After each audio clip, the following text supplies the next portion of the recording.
experiences to their students when they're classroom teachers. And so our focus was on research in discipline, within the following courses being about how you take that perspective and put it in a classroom. And that's something that you did for a while. And now you're actually working with an architectural firm. Is that correct? I am. That's right. So I very recently, I've changed positions yet again, and I'm now a full-time researcher. While I was at the university, my area of research, my area educational spaces, learning spaces, how the different rooms, whether they be big old lecture halls or like collaborative workspaces and lots of things in between, how different people were enrolling in those and how their experiences differed and how their success differed. And so we were conducting some research in that area, and this firm, Gold Evans and their education practice in particular, we're really interested in supporting that and doing that more rigorously in their practice, in their architectural practice. And so I have now transferred over to work as an in-house researcher for them. And we also do educational content. So I still do professional development. I still do a fair amount of writing, like for teachers, like popular consumption writing. But then also I do a lot of research for the teachers and the school districts with whom we work to help make our design better, but also to help teachers and administrators make better decisions about how they can have effective instruction in their spaces. Well, and that's really kind of what brings me to why you're here and why I'm so glad you're here. We touched base probably about a year or 2 years ago, and it was over flipped learning, and it was for your podcast, the 2 Pint PLC podcast. And needless to say, to put it lightly, I was a reticent reader of research. As a general rule, I'm a contrarian at heart. And so I was like, nah, all these people, they don't know my world. They don't know my stuff. They don't know where I work or live. And so that was kind of my general outlook on life. But we were actually talking about flipped learning in that particular podcast. And my job was to kind of make the case for, technology, digital natives, flipped learning, that kind of perspective. And going through that research as an adult, as opposed to an undergrad student or even a master's student, where my goal was to get to the piece of parchment as quickly as possible, when the goal was actually to look at the research, when the goal was to find something for development in my classroom, it was so much more approachable. And it was an experience that I think we really needed to share. And that's kind of what we brought back here to the table is, how do we bridge this gap between practitioners and researchers? And the question is the gap really as big as we like to think it is? And I think that's maybe where we start the conversation. And I think that's an important observation. And in the video, I tried to keep it short, right? Because we know that videos need not be an hour. They shouldn't be an hour. But I tried to give a mention there. And I'd be curious to know what our participants think. So the folks who are here, if you want to type in the chat or you want to pose a question at some point, I'd be really curious to know. Because I think that perspective is common. I remember even when I was early in my career thinking, some of the research papers, especially from the education social science standpoint. I teach science. I'm a biologist by training. So what do they know? What do they know about the realities of putting biology instruction in here? And I kind of had that standoffish attitude was really kind of where I came from. And I'm not even going to sit here and tell you that that's still 100% false. There are absolutely some folks out there doing research on classrooms they don't understand. That's definitely true.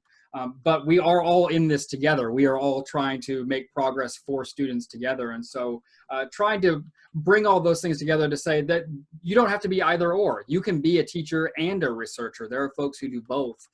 Or there are some really, really effective teachers out there who also do research and can be really supportive of classrooms also. And so I'd really like to spend my time. It's a big focus for me in my practice, is trying to lay out what that gap is, because I think that it's not as wide as some may suspect it is. I'm right there with you, Matthew. But also to start building some bridges over that gap, because I know that there are a lot of researchers that want to be more connected. I know there are a lot of classroom teachers who, once you get a chance to talk to the people doing the work, once you get a chance to see some of the more accessible material, some of the more applicable material, it can actually be a really productive way to spend some time. And so I think that it can be a lot closer than we may imagine, with the caveat, there are still some barriers. Like there's still some problems. There's still some researchers who I don't want to take their classes. Those people exist. And we're going to get into that here in just a little bit. I noticed about 4 thumbs up over there on the response, which is always awesome because now we can do response in Zoom. But if not, go ahead and put your answer over in the chat window. Go ahead and put your answer over in the chat window. Are you kind of I involve research, or I'm not a big gap on research? Again, I was definitely one of these. I'm more, maybe I'm going to put me here somewhere, like, yeah, I know some guys, but I don't know that I'm all in yet. I just qualify mostly positive. Very good. Okay.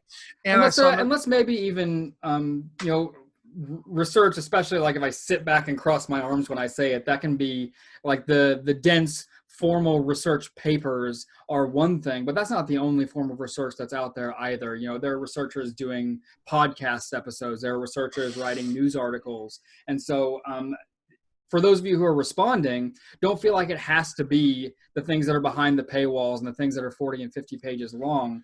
I'd be equally curious to know who's consuming the things that our researchers are putting out, even if it's not the full-length formal papers. Like there are all sorts of things that can be research relevant or communicating research results. Well, and that's another point to be taken is I don't know that I've read full research, because those things, that's bound. That is some fat stuff. But a well-written article, and I noticed you mentioned in your video Edutopia. That's just, of course, one place that you can get some good research-based articles and interact with researchers on a more approachable level, I guess, is the thought. And in fact, says I primarily use the ARCS method, attention, relevance, confidence, satisfaction, when doing research. So then the other question is, do we bring research into our classroom? That's a whole different level. But, all of us, I think, regardless of our opinion of research, are affected more by research than we would like to think. One of the ways is directly as your employment, because you were talking about learning spaces. And the learning spaces, explain one of the last projects you did with the lecture room and the alternative room. I'll give you I'll do my best to give you the short version. So we were looking at some chemistry classrooms that were being given in several very different rooms. So that like the big 1,000-person lecture rooms that just like you may imagine in your head, but also some like intermediate sized classrooms that were built for collaborative learning, lots of group pods and some technology to support that. And then a couple of rooms that were kind of in the middle. They were a little bigger, but they were built to support collaboration. And what we noticed, when I say we, I mean the instructors and some of my co-researchers, what we noticed in kind of just an informal conversation was that enrollment was different between the two classes. It wasn't just one was bigger than the other, but that there were other differences in the groups of students in either classroom, whether it be their academic ability or even some of their identity characteristics, like gender. Gender was meaningfully different in the distribution between the two courses. And we were having a conversation, and eventually I asked the question, why is that? Why are those differences there? And everybody kind of around the table kind of shrugged. We said, we don't know. We don't know why that is. And then there was the moment, that's something that we really ought to know. If there's a classroom or there's some sort of process that's affecting different students differently, then we need to understand why that's happening so we can make sure that we're best serving everybody. Because we know that, especially in the STEM disciplines, we need to do a better job of representing all of the people who could be doing that work, because we're not right now. And so we said, let's collect some data. And so we went out and we got a lot of data. I really love this paper because we got a lot of different measurements. But we asked them some questions to understand their perspective towards learning chemistry. We understood some of their success in the course. We understood their decision-making process for how they decided to enroll in which section they did.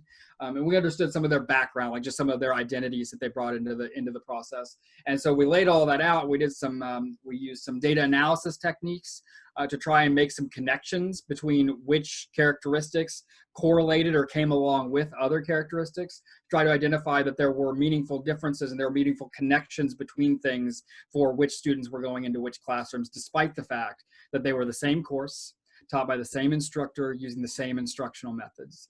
And so that's what we did. And to me, that's amazing, because you just went from how the seats in the room are arranged to the percentage of success or enrollment or desires or preferences based on gender. And that's nothing but room arrangement or environment.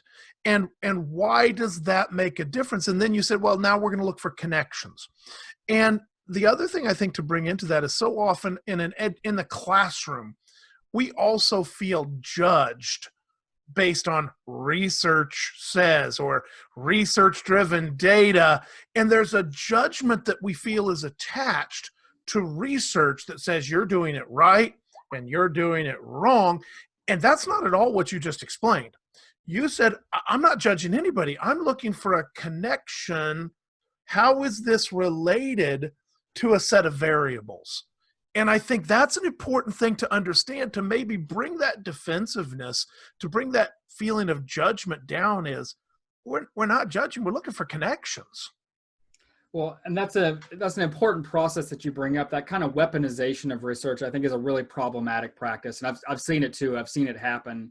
And I think that that's a real value in kind of normalizing, engaging with the progress that we're making in education to whatever degree we're comfortable.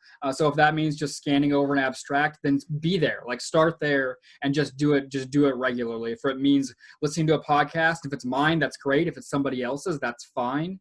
But just spending a little time just engaging with however it is that you're comfortable, so that when somebody walks in and proposes that it's a clear yes or no, is a clear right or wrong, you're equipped to push back on that, because that's not the reality in most cases. And that's kind of a toxic approach to how research is supposed to be happening anyway, kind of democratizing that discussion of, we're going to look at what the data says and we're going to try to make some informed conclusions about what things are connected. But our classrooms are so different, our groups of students are so different from one another, that we've really got to understand the context within which all of that's happening, so that we can use our professional judgment, because there's still a role, and I think that there's always going to be a role for executing that professional judgment of the teachers as informed by that research foundation from which we're working. And so anybody who's trying to wield research like a weapon is something that we really got to get away from, because that's kind of a problematic approach to what it really means to be research responsive. Well, and then see that idea, that I love the phrase. In fact, I'm tweeting it out right now. I love the phrase, the weaponization of research, because the way that goes down into the popular culture of education is the fact that you end up with trends, and you end up with in this latest case, particularly to your latest amount of research, is, oh, my classroom has cushions in it, and my classroom has the open quiet spaces and the free-flowing mobile everything. And all of a sudden, what was a research discussion in a controlled environment and a comparison looking for connections now becomes, I'm not the cool teacher if I don't have everybody sitting on an ottoman, or if all of my chairs aren't on wheels so that I can do this or that. By the time it reaches the classroom, it's gotten pushed through the commercial filter to the place where, well, if you're not doing this, you're not being a forward-thinking or progressive educator. So I thought that was a really interesting thought. Your comment on fads is a good one. As my wife will tell anybody who listens, I am not a trendy person. I'm not a particularly cool human being. But that's where my sign off comes from. Discuss research on the podcast, on the video. I repeated it because we should be talking about what these results mean, but the context matters, and education is a complicated endeavor, right? There are so many things interacting that we should be thinking about this, but let us not presume that the proxies are the results. And what I mean by that is, as you say, you gave a good example with the furniture. Some flexibility is really valuable. I'm going to make that claim. But saying that adding one more rolling chair is definitely going to add value to your classroom, I mean, that's pretty clearly a little foolish, right? Like the context of that chair matters. Your instructional use of that chair matters. And so people who get caught up in the ease of an implementation, like add flexible seating, cool, I will just unbolt everything in my room. Well, you're kind of missing the subtlety of it there, right? Like, what is it that underlies that value? Is it flexibility? Is it student empowerment? Is it better collaboration? We got to get to some of the things that actually lead to better thinking and better student engagement. And sometimes that's going to mean a rolling chair, but it's not adding the value. And so giving into that kind of easy identifiable proxy for the effective practices is not the best way to go about it. Well, and I think that leads us, we've been talking furniture here, but let's actually go into your 5 points that you made in your video, because I hope that we've made enough connections to see that research can be very valuable. Research can be misused if not careful from both ends of the spectrum. And research by its nature should not be judgmental. So let's figure out, how do we use it or approach it wisely with some good practice? So I'm going to go ahead and pull up your YouTube, and I'm going to slide over to your 5 points here. And I'll share that screen, and I'll just kind of let you talk a little bit about your 5 points. Let's do it.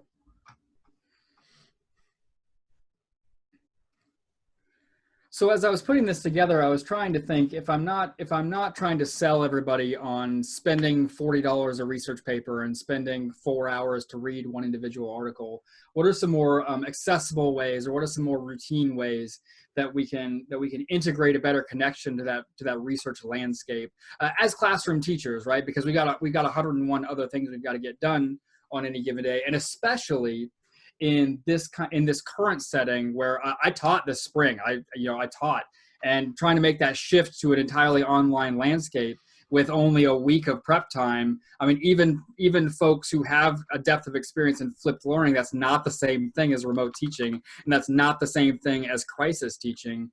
And so what are the ways that we can stay in touch when we've got a lot of other things we have to be managing to try and find a viable way forward? And so that was kind of where this list came about, was kind of just reflecting on what are some of the practices, or what are some of the habits I have that I think are a productive and useful way to stay connected just generally. And so the first one is fairly straightforward, is just follow the link.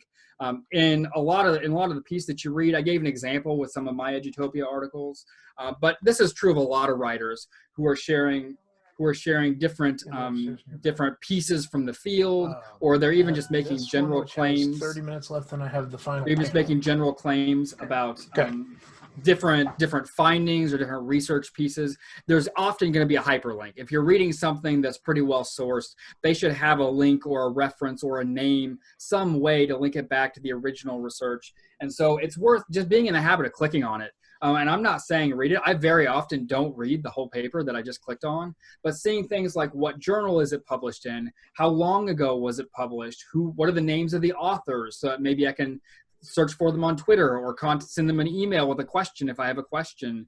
Reading their abstract, so you can see how they've summarized their work in their own words. Just some easy looks at the direct work coming from the researchers can really augment what you're getting from the piece that was being written about that work in the first place. So just being in the habit of clicking just to see what's there before you move on to look at the original perspective can be really valuable, and it's a good habit to be in. I'm seeing a question. It's from you, Matthew.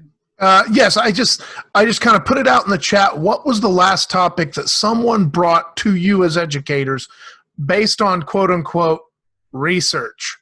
And so that's kind of my first one, because I kind of going to want to know how people felt about it when it was brought to them. So, but yes, you're 100% correct. I like the fact that you said follow the link to get the connections of where it's coming from, but also then checking the figures. Go down to the meat. Don't every intro, every paper has You know, you have abstract, but then you have intro, then you have a lot of setup before you get to the meat. And going to check the figures was a really good point. Especially, and this is a piece where if we had an hour, if I was willing to make you an hour-long video, especially when we start thinking about sharing things with our students, which I think is another piece of what we should normalize, is showing them the things that we're reading and the things that we're considering, or especially for folks who maybe teach the middle and secondary grades, showing them the disciplinary research related to the courses that we're teaching. So that they can start to become just familiar with it exists, and this is what it looks like, and this is how somebody would go about reading it. So sharing those figures can be a nice pairing, because certainly for students, very often we're not going to ask them to read the whole paper, but analyzing figures and graphs, there's some really numeracy, like understanding how to process numbers and trends in charts. Like there's some really valuable mathematics skills that we can integrate, but also research literacy, like reading skills of how do we interpret tables and how do they link back to, they can link them back to comments in the abstract, or you can share an excerpt from the text that's describing it. So figures can be a really good piece of what we share with students to give them authentic examples to practice the kinds of literacy skills that I think most of us are trying to develop with our students.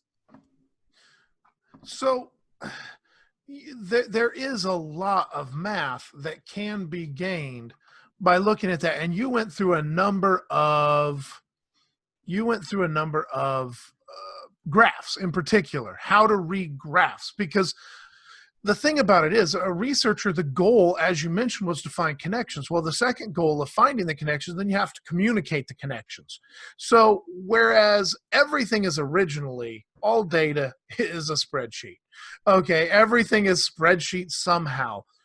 As the researcher, your job is to take all that spreadsheet and process it in the most effective way you can come up with into something that communicates. Even if it communicates in the fat version or it communicates in the thin article, you got to communicate it.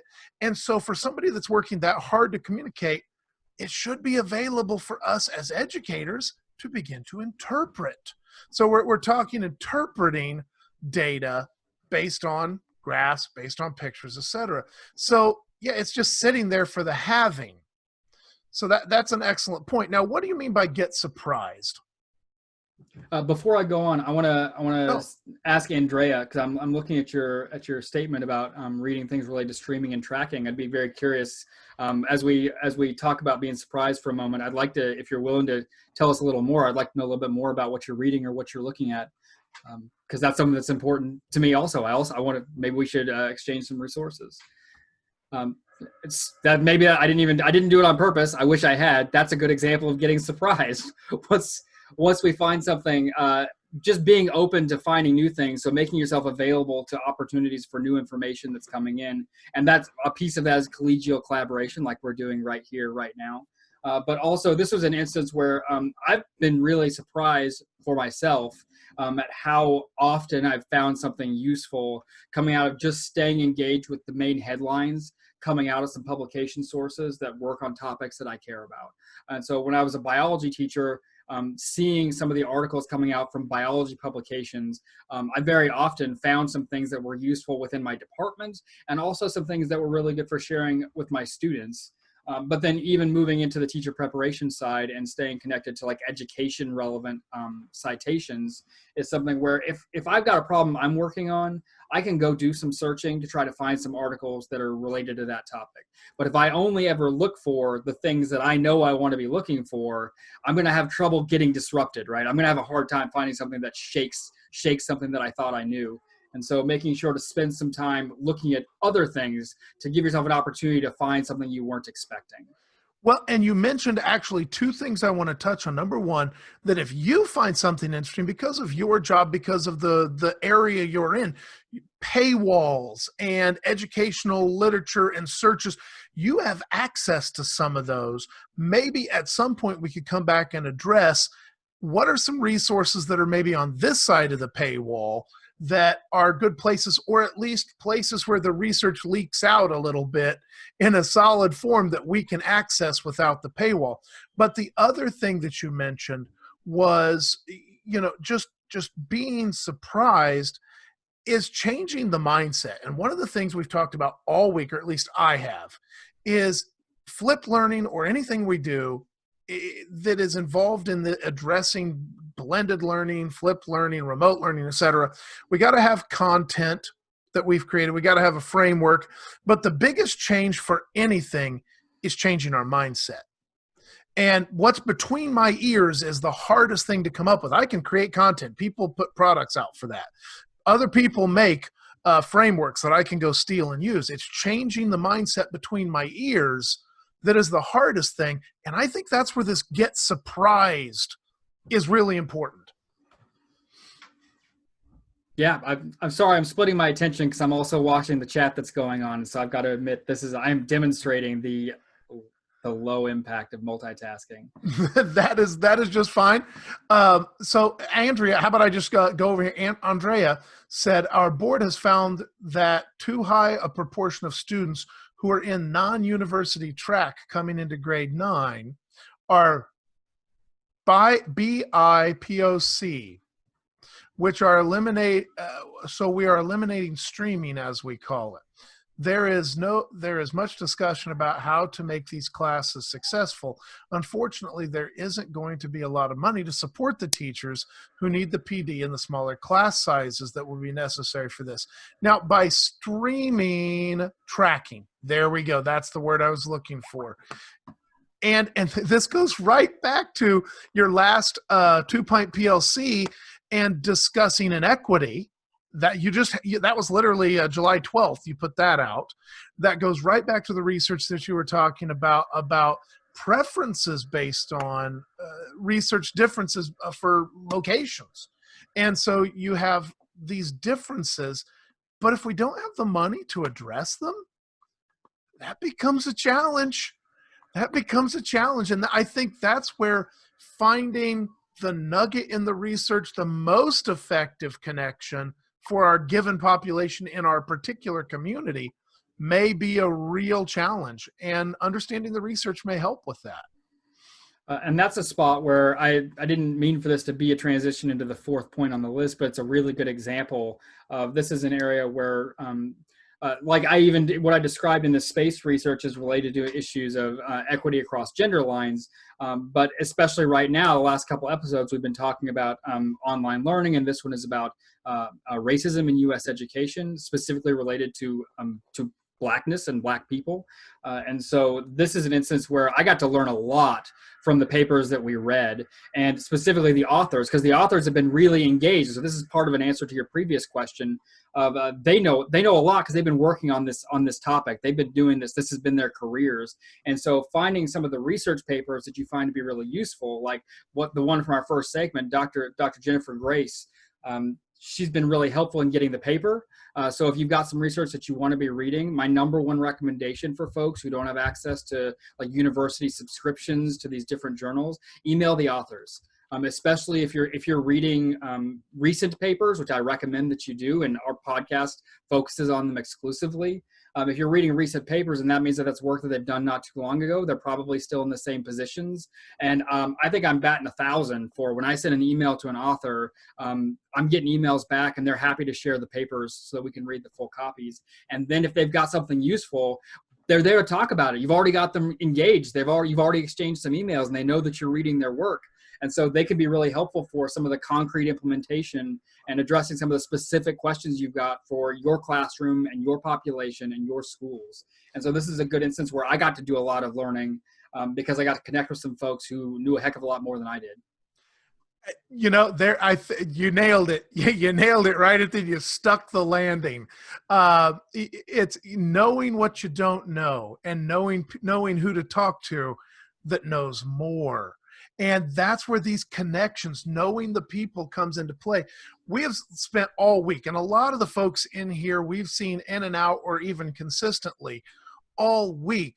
And for example, Matthew, that's Hawaii, but we've watched it. Andrew and I have been almost a part of each one. And there are certain crowds that come in the morning, and there's certain crowds that come at night. And it has nothing to do with topic. It has to do with the fact that right now, Thoraya, it's 3 a.m. where she is. And Yeah, be impressed because it's 3 a.m. And the breadth of people from around the world that we've been talking to for the last 5 days is a constant reminder that connections are key. Connections are key. I clearly just put my ignorance on display because I had no idea what that acronym was. Uh, to be fair, I fall right into a stereotype. I'm a middle-aged, white, overweight guy that sits in the middle of a cornfield right now. My sensitivity to those issues is, yeah, it's not high, not because I dislike it, or because I have it. I'm not in tune, but connections bring me to those conversations in ways that can make it approachable, that can bring solutions that I didn't even think I needed. But again, it's changing this part right in here between the ears. So that connections, that's what this is about. That is amazing. That's a good point. Well, and you've demonstrated. We can come back to it. I'm sorry, I didn't mean to interrupt. No, go ahead. Please take it. I really appreciate you even pointing out, because especially areas where we're not used to having those conversations, being able to say, I'm learning here, I'm doing my best. I just made a mistake. I just did that. I'm going to try to do it better based on the input that I'm getting from folks who spend time thinking about these questions. That's another thing. We got to make that normal. And it can be super uncomfortable. I, to this day, get uncomfortable when I'm thinking about, I'm wading into an area here where I might be about to make a mistake. But we got to remember that that's how our students feel also. When they're in their classrooms and we're asking them to take a risk and we're asking them to try something that they haven't done before. And so getting to model for them, engaging in that process with grace and with courage, and being willing to understand the benefits of moving into that space so that we can get better, and showing them that we're being reflective and we're going to get better ourselves, can really disarm some of the fear that comes with asking them to do something challenging. And so sharing it with them. And I've got an example from early on in my career. I think it's the first piece of research that I remember reading like independently. Like I found it and decided to read it. It wasn't a class assignment. And it was about retrieval practice. It was about the effect, the practicing effect. And I didn't know anything about it at the time. And I read this paper and I was like, wow, I mean, I don't do this at all. I don't do this at all, but this really looks like something I need to be doing because this paper is compelling and saying that it's got a benefit. I guess I'm going to do it. And so I told my students, I was like, I read a paper. It says that we should be doing some practice stuff. So I made a practice and we're going to try it. And they're like, okay. And it was a boring practice little quiz. It was just a multiple choice. And so I gave it to them, and it was not as exciting as the lab work we usually did day in and day out. And I didn't like it. I didn't like doing it. And so I stopped doing it. And then I came back about a month later and my students said, hey, are we ever going to do that again? I was like, I don't know. It seemed kind of boring. Did you want to be there? They're like, we felt like it was really useful and we'd really like to bring that back and start doing it some more. And that, I will remember that feeling for the rest of my career because it was something that I would not have chosen to do because I didn't like it at that point. It didn't fit my current conception of the classroom. But because I'd been clear with my students that I'm trying this because I read something, I'm just going to try it, then gave them the courage to communicate with me and say, hey, you seem kind of lukewarm on this, but we like it. So we need to do some more of this. And so it shaped my practice. And that was an important part of what I did as a classroom from then on. And I think that if I had presented it like we're definitely going to do these practices, I don't think that I would have had given the students the space to give me that feedback afterwards. And I think my practice would be poorer for it. Well, and I want to go to a sidebar here. How old was that retrieval practice research that? It was new at the time because it came across my feed, but this was 10 years ago, 12 years ago, something like that. Okay. It's that would be considered new in the general education space. Retrieval practice is still new. It's amazing the delay that we have from research to implementation or research to application. And it's the reason I'm asking you about this is because literally your research was what led to your current employment because it's absolutely connected. How do we begin to streamline that a little bit to move from research to application more effectively? That's a really good question, and I've got kind of a two-part answer that I want to give, because the first half, and I agree with you, Andrea. I'm seeing the same thing. Even some of the Twitter accounts, like the Retrieval Practice brands. I agree. I'm seeing them, and I like them. I mean, I'm all for, like, let's get that out there. Let's get more practice going. And so I think having connections with the researchers, so you can be having the conversations about what they're seeing, rather than having to wait for the formal publications to kind of roll through the pipeline, can be a really good way to kind of be, I'm going to say, bleeding edge, right? You can be right on the frontiers of what folks are trying and what they're trying to implement in the classrooms, or what they're trying to help teachers implement in the classrooms. But the other half of that, and this is a conversation that I had with my undergraduates a lot, is that delay is also important for making sure that we get the quality of the work that we come to rely on, right? When we talk about the publications that may come across, or when you get a presentation or something shared from an administrator saying this is a piece of research that's guiding a piece of policy, I think, and I hope that most folks take for granted that means that's a pretty reliable piece of work. And so what comes with that is that takes time, right? There's an inherent tension between reliability and vetting, and the robustness of the work that's being put out, and that all that work takes time. So if you're going quickly, that means you don't have as long to look at it and as long to make sure that it's really rock solid. And so that's a piece of what I think is an important, what we have to offer as researchers, is we can have a really high confidence in some of the things that are coming out through the peer review process. But then the flip side of that is that means that there's a little bit more of a delay there. And I'm not saying that nothing peer reviewed ever makes a mistake. I'm certainly not saying that. But if we were to speed it up too much, we're going to start to lose some of that reliability that I think is an important piece of what it has to offer. Well, and it's interesting. You mentioned that I approached the delay as a problem, and your immediate response was, well, some delay is a solution to a problem. It is an inherent protection. And the question is, I guess it's like everything else in education.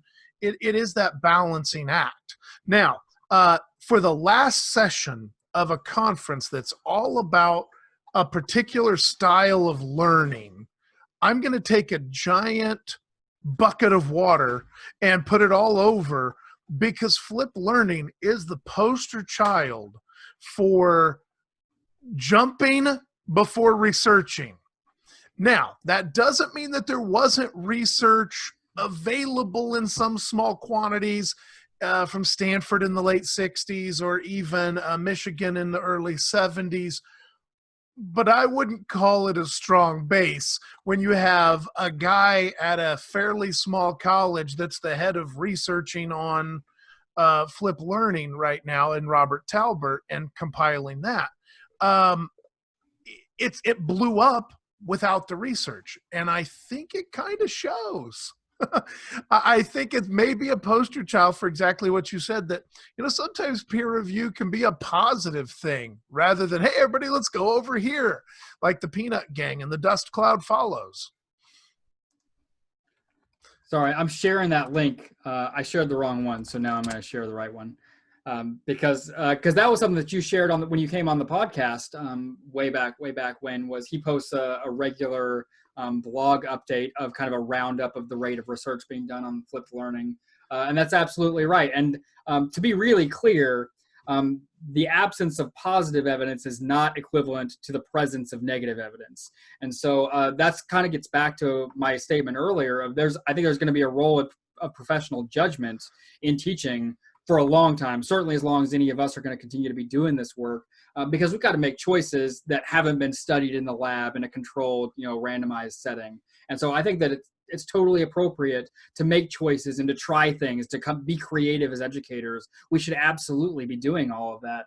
And so then ideally we can be connecting with researchers to find what are pieces that can help inform how it's going, or even in the best case scenario, be the researchers ourselves and start to provide some of that same feedback coming out of the classroom, because everybody here can absolutely be doing that also. And so I think being creative and being being innovative in the classroom is absolutely something that teachers can, should, and are doing already. And so it's not to say that you have to have a fistful of articles before you can do something, because that's not the case, right? I know that everybody here does awesome stuff today.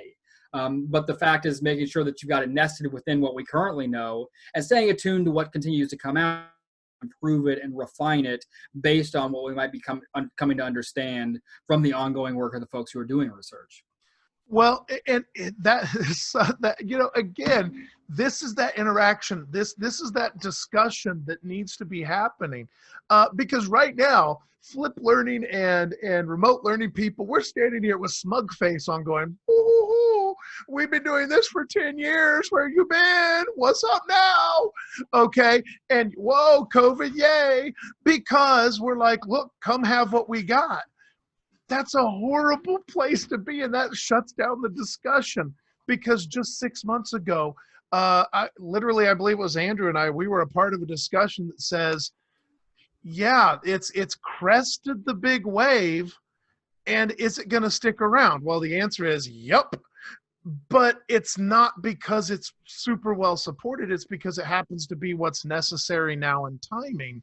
And honestly, it needs some strong support from underneath for good practice, because there's the creative end of the spectrum where you're going to try stuff and fail easily. There's the maxing out of those early adopters, and without the good practice that is research based that allows it to continue to grow, it's going to dive right over. And I think timing is prolonging the journey, but we need good research to continue the climb. Does that summarize kind of our discussion the other day there, Mr. Swan? So there we go. That's what he's for here. He's Ed. All right. What other questions? I haven't, yes, smug face. There we go. Smug face is not a good look. Yeah, that's true. To be honest, I was surprised that this has been going on for the past 20 years. I think in medical education, 5 years ago, we started hearing about flipped classroom. Yeah, no, it really has been. Flipped classroom actually existed well before this and in various forms, even in the 60s, but it became popularized it came up with the rise of YouTube. But it is really going global. And I think the input that we've seen from in this conference has shown that it is really growing globally, but it needs some supports and it needs some good practice that makes some of those connections that Michael is talking about. So does anybody have, what would the perfect research study of flipped learning look like? Wow. There you go. There's Andrew there. And the other question that I saw that I did miss is, how do we tell when research is good research? Is there a couple good indicators? And maybe we start with that one and come back to Andrew in a minute. Sure. The indicators. So evaluating quality of studies is something that it's more art than science, I suppose I'm going to say, because I'm lacking a better way to describe it. But it's really a spectrum for quality of publications, right? There are some. I'm saying publications. I'm thinking about the specific journals and platforms where things get put out is kind of what I'm talking about. And so there are some that have a really strong reputation, and that generally I'd be willing to bet the house on the quality of any paper that's coming out on some of those articles. And then there are other journals that generally they're probably going to have some problems in most of the papers. And that's not to say that they don't have some good papers coming out, but a lot of them have some things that should have been caught and weren't, for various reasons that don't really merit going into things like predatory publication practices. And then there are some things that are in the middle, there are some regional journals that are doing a peer review process, that are getting authentic manuscripts submitted from area researchers, and they do a good, robust review process, but they're not intended to be broad in scope. They're not intended to be presenting the particularly exotic analysis practices. And so there are things that may not be as disruptive to your practice, and maybe have a couple of errors that slip through the peer review process that maybe would have gotten caught in a more prestigious journal.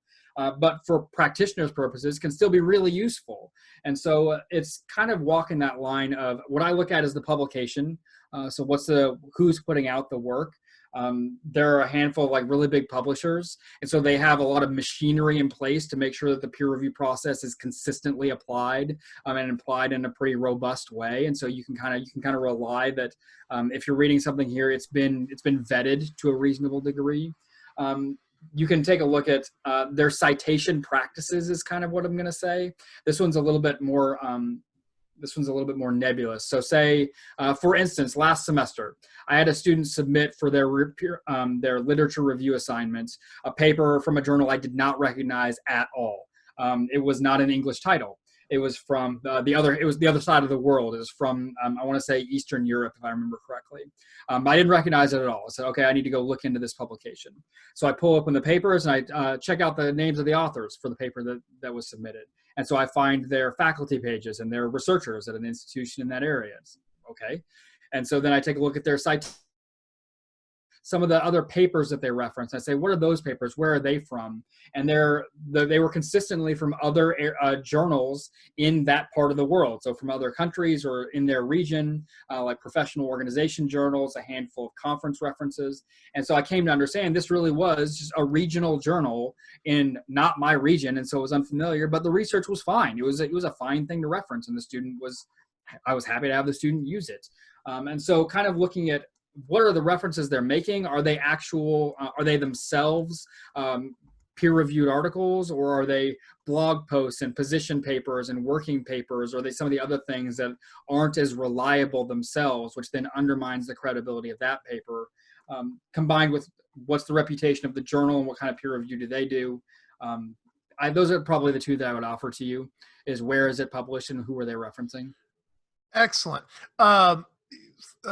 Thoraya says, we have EBM, evidence-based medicine.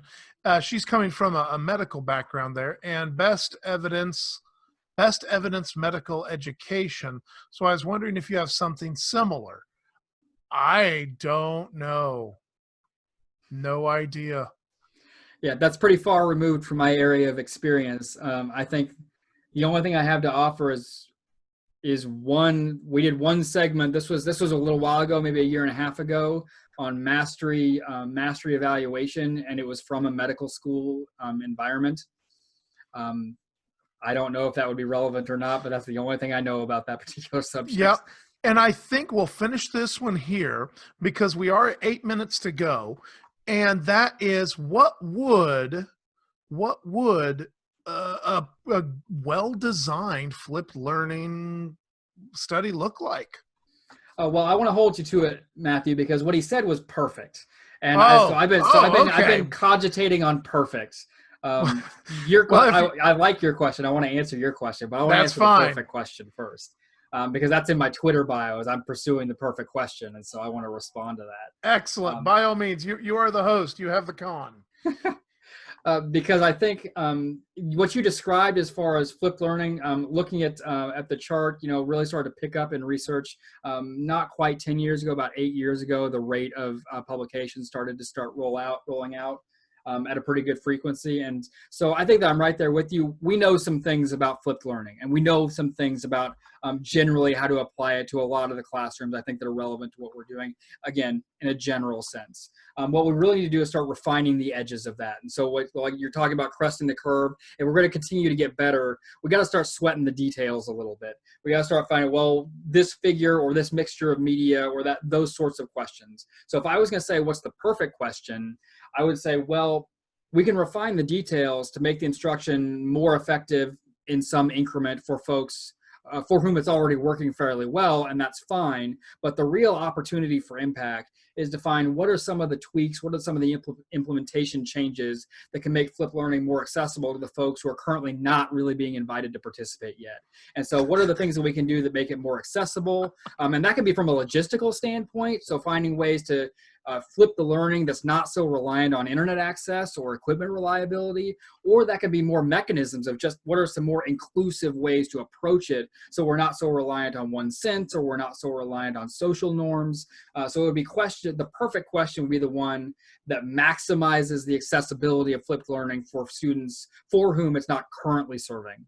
That's my answer to that question. If you can't tell from his smug face, you're making him quite happy, because this is his wheelhouse there for Andrew. But yes, you're right. People can have a great idea, and that great idea can be effective in a small sense. That great idea can even be so good that it has some legs and can walk around into other applications. But if we're really going to be effective as educators, the point you made, and I think the point Andrew was trying to get to, was accessibility has to be a key factor. Generalization has to be a key factor. And we need to work on getting that efficiency built to a place that it's not just for early adopters that are willing to take pay the cost. It has to be for not just the second wave adopters that are willing to follow behind, but the folks that stand in the gap between implementation and not implementation. We have to find a way to reach those folks while reaching even greater circles of students. Well, Michael, we are basically out of time, and I can't think of a better place to end than trying to serve all students the best we can. And I'm so glad we left this one till last, simply because I knew I would love it, but it seems as if there's some other folks that have loved it well. And if nothing else, we have weaponized research as a phraseology. This is really good. For those of you that are here, there is a FlipTech wrap-up, and it is actually already live. Andrew and I will be headed over there momentarily. All you got to do is go to the schedule, grab the link, and head on over there. You can see us pat ourselves on the back and or take a pie in the face. Take your pick. But more importantly, get a chance to get all of your questions answered that you haven't already. Michael, thank you. Thank you so much for joining us. It has literally been such a pleasure. Yep. Thanks for having me. And thanks to all of you who joined. This was a fun conversation. Yep. All right. Thank you, Michael. Yeah. See you.